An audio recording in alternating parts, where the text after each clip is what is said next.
अस्सलाम वालेकुम। आज हम आपके लिए लेकर आए हैं बहुत ही मज़ेदार मलाई पनीर की रेसिपी, जिसको बनाना बहुत ही आसान है। आप इसको अपने किचन में ज़रूर बनाएं और बनाकर हमें कमेंट बॉक्स में ज़रूर बताएं कि आपको हमारी ये रेसिपी कैसी लगी। तो आइए मलाई पनीर बनाना स्टार्ट करते हैं। मलाई पनीर बनाने के लिए मैंने एक कढ़ाई में कुकिंग ऑयल डालकर गर्म कर लिया है। अब ऐड कर देंगे इसमें हम 3 मीडियम साइज़ की स्लाइस में कटी हुई अनियन को हमें गोल्डन ब्राउन नहीं करना है, इसको हमें सिर्फ हल्का सा ही फ्राई करना है ताकि ये थोड़ी सॉफ्ट हो जाए। उसके बाद इसमें हम ऐड कर देंगे 4 मीडियम साइज़ के टमाटर को भी हमने स्लाइसेस में काट लिया है। इन दोनों को हम अच्छे से मिक्स कर लेंगे।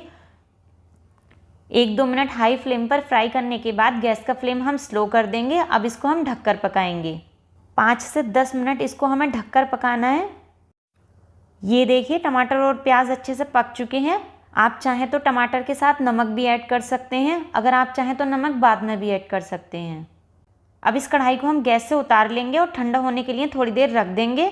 जब ये ठंडा हो जाएगा तो इसको ग्राइंडर में डालकर हम पीस लेंगे। इसको हमें बहुत ही स्मूथ पीसना है, पानी का यूज़ हमें बिल्कुल नहीं करना है, बिना पानी के ही इसको हमें पीसना है। अब हम मलाई पनीर की ग्रेवी तैयार करेंगे। तो ग्रेवी तैयार करने के लिए ये देखिए टमाटर प्याज का हमने बहुत ही स्मूथ पेस्ट तैयार कर दिया है। उसके साथ ही हमने लिए हैं कुछ ड्राई स्पाइसेस, जिसमें हमने 1 टीस्पून लिया है कश्मीरी लाल मिर्च पाउडर, ½ टीस्पून लिया है हल्दी पाउडर, 1 टीस्पून लिया है हमने धनिया पाउडर और 1 टीस्पून लिया है हमने रेड चिली पाउडर। ग्रेवी बनाने के लिए मैंने कढ़ाई में कुकिंग ऑयल डालकर गरम कर लिया है। अब 1 टीस्पून ऐड कर देंगे इसमें हम अदरक लहसुन का पेस्ट। इसको हम हल्का सा भून लेंगे। इसके बाद जो हमारे ड्राई स्पाइसेस थे उसको हम एक कटोरी में डाल लेंगे। उसमें थोड़ा सा पानी मिलाकर इसमें ऐड कर देंगे। आप चाहें तो बिना पानी के भी इसमें ऐड कर सकते हैं, लेकिन पानी डालने से हमारे ड्राई स्पाइसेस इसमें जलेंगे नहीं। इसको भी हमें थोड़ी देर तक भून लेना है। ये देखिए सारे मसाले अच्छे से भुन चुके हैं और ऑयल भी सरफेस आउट हो गया है। अब टमाटर प्याज वाला पेस्ट इसमें हम ऐड कर देंगे। ग्राइंडर में जो पेस्ट रह गया है उसको भी हम थोड़ा सा पानी मिलाकर इसमें ऐड कर देंगे और इसको हम अच्छे से भून लेंगे। इसको हमें लगातार चला कर अच्छे से भून लेना है। इन मसालों को हम ढककर भून लेंगे और बीच बीच में चलाते रहेंगे। मसालों को 10 मिनट तक स्लो फ्लेम पर भूनने के बाद अब ऐड कर देंगे इसमें हम 1 कटोरी फ्रेश मलाई। आप चाहें तो इसकी जगह फ्रेश क्रीम भी यूज़ कर सकते हैं। अब इसको इसमें हम अच्छे से मिक्स कर लेंगे। अब इसको हम ढककर पकाएंगे। इसको हमें तब तक ढककर पकाना है जब तक तेल ऊपर नहीं आ जाता। बीच बीच में इसको हम चलाते रहेंगे। गैस का फ्लेम हम स्लो रखेंगे।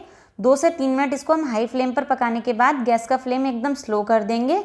तो ये देखिए सारे मसाले हमारे अच्छे से भुन चुके हैं, तेल भी ऊपर आ गया है। इसको हम थोड़ा सा मिक्स कर लेंगे। अब इसके बाद ऐड कर देंगे इसमें हम पनीर।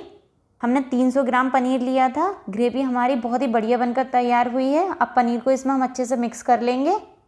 पनीर डालने के बाद ही आप इसमें नमक ऐड कर सकते हैं। नमक आप इसमें अपने टेस्ट के अकॉर्डिंग डालें, कम या ज़्यादा, लेकिन मैंने टमाटर फ्राई करते वक्त ही उसमें नमक ऐड कर दिया था। अब इसमें हम ऐड कर देंगे ½ टीस्पून गरम मसाला पाउडर। गरम मसाला पाउडर ऐड करने के बाद ½ टीस्पून ऐड कर देंगे इसमें कसूरी मेथी। अब इसको इसमें अच्छे से मिक्स कर देंगे। अब ऐड करेंगे इसमें हम आधे कप के करीब पानी को इसमें हम अच्छे से मिक्स कर देंगे। पनीर की ग्रेवी अगर आपको थोड़ी पतली रखनी है तो आप इसमें और थोड़ा पानी ऐड कर सकते हैं।